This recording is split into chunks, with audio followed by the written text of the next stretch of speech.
Hi everyone, this is Prasad, your English Fluency Guide. Welcome to our channel Prasadu potnuru. Mother's Sacrifice. The title of the story is Mother's Sacrifice. My mom only had one eye. I hated her. She was such an embarrassment. My mom ran a small shop at a flea market. She collected little weeds and such to sell. Anything for the money we needed. She was such an embarrassment. There was this one day during elementary school. I remember that it was field day and my mom came. I was so embarrassed. How could she do this to me? I threw her a hateful look and ran out. The next day at school, your mom only has one eye, and they taunted me. I wished that my mom would just disappear from this world, so I said to my mom, Mom, why don't you have the other eye? You're only going to make me a laughing stock. Why don't you just die? My mom did not respond. I guess I felt a little bad. But at the same time, it felt good to think that I had said what I wanted to say all this time. Maybe it was because my mom hadn't punished me, but I don't think that I had hurt her feelings very badly. That night, I woke up and went to the kitchen to get a glass of water. My mom was crying there, so quietly, as if she was afraid that she might wake me. I took a look at her and then turned away because of the thing I had said to her earlier. There was something pinching at me in the corner of my heart.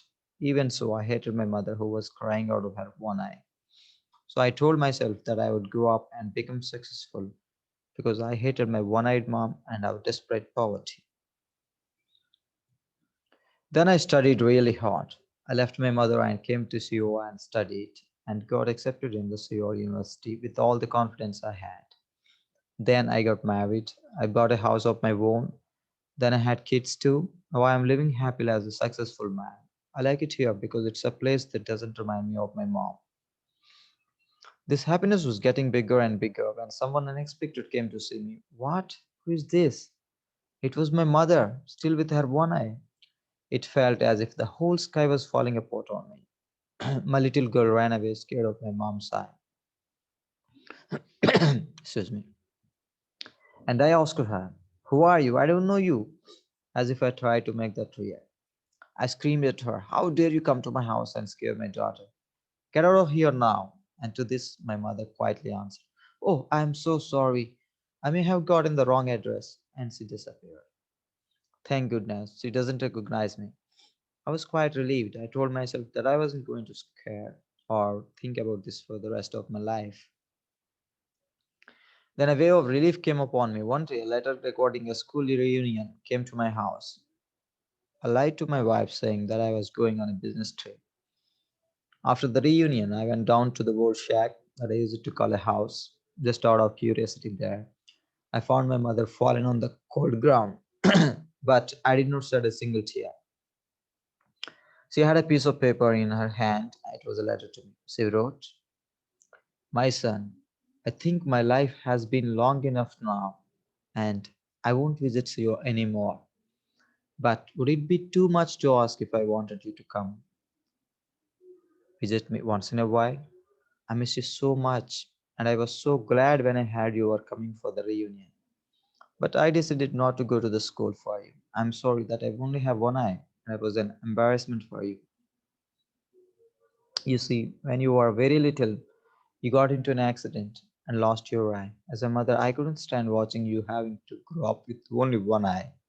So I gave you mine. I was so proud of my son that I was seeing a whole new world forming in my place with that eye. I was never upset at you for anything you did. The couple times that you were angry with me, I thought to myself, it's because he loves me. I miss the times when you were still hanging around. I miss you so much. I love you. You mean the world to me. My world shattered. I hated the person who only lived for me. I cried for my mother. I didn't know of any way that will make up for my worst deeds. Moral. Never ever hate anyone for their disabilities. Never disrespect your parents. Don't ignore and underestimate their sacrifices. They give us life. They raise us better than they had been. They give and keep trying to give better than they ever had. They never wish unwell for their kids even in their wildest dreams.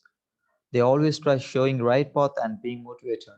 Parents give up all for kids, forgive all mistakes made by kids. There's no way to repay what they done for kids. All we can do is try giving what they need, and it's just time, love, and respect.